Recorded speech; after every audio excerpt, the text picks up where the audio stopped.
Oke, teman-teman, selamat datang kembali di channel ini.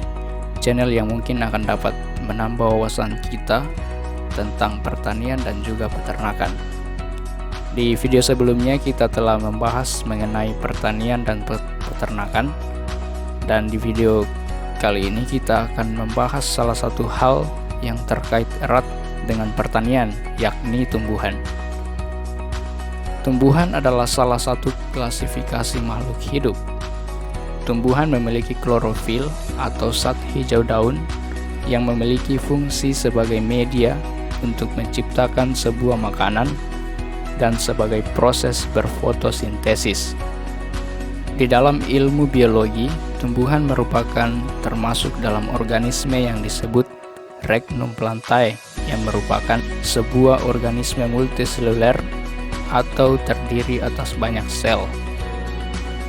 Tercatat sekitar 350.000 lebih spesies tumbuhan, dan dari jumlah yang telah disebutkan tersebut, terdapat 258.000 jenis, merupakan sebuah tumbuhan berbunga, dan sekitar 18.000 lainnya merupakan jenis tumbuhan lumut. Hampir semua anggota tumbuhan memiliki sifat autotrof atau dapat membuat makanannya sendiri, atau dengan kata lain dapat mengubah bahan anorganik menjadi bahan organik dan mendapatkan energi langsung dari cahaya matahari dengan melalui proses fotosintesis atau proses tumbuhan membuat makanannya sendiri. Ciri-ciri yang mudah dikenali pada tumbuhan yakni hijau yang dominan. Ini diakibatkan sebuah kandungan pigmen klorofil yang memiliki peran vital dalam proses penangkapan energi melalui fotosintesis, sehingga tumbuhan secara umum bersifat autotrof atau dapat membuat makanan sendiri.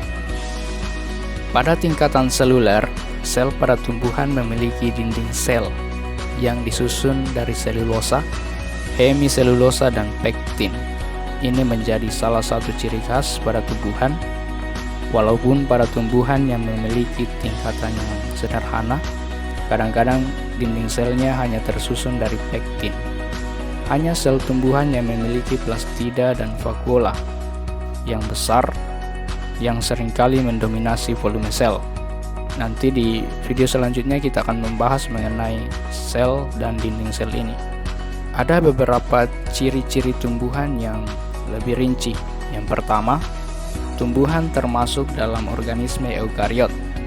Adalah organisme dengan sel yang kompleks, terdiri dari bahan-bahan genetika yang disusun menjadi nuklei yang terikat oleh membran. Yang kedua, tumbuhan adalah organisme yang multiseluler.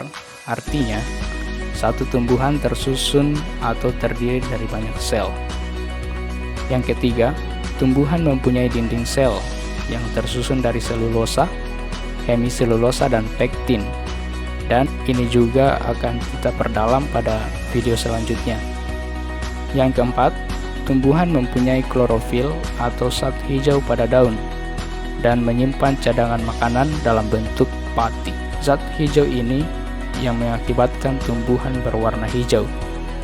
Yang kelima, tumbuhan mengalami pergiliran keturunan dalam siklus hidupnya, mempunyai alat reproduksi multiseluler, dan dapat mereproduksi secara seksual dan juga secara aseksual. Dan yang keenam, tumbuhan memiliki sifat stasioner alias tidak dapat berpindah dari satu tempat ke tempat yang lainnya dengan sendirinya, kecuali beberapa alga hijau yang memiliki sifat motil atau mampu berpindah karena memiliki flagellum atau sebuah alat gerak. Baik, sekian materi kita pada video ini, dan di video selanjutnya kita akan membahas mengenai perbedaan sel tumbuhan dan sel hewan. Semoga video ini bermanfaat, dan jika ada pertanyaan silakan tulis di kolom komentar. Demikian, jangan lupa subscribe, like, dan share.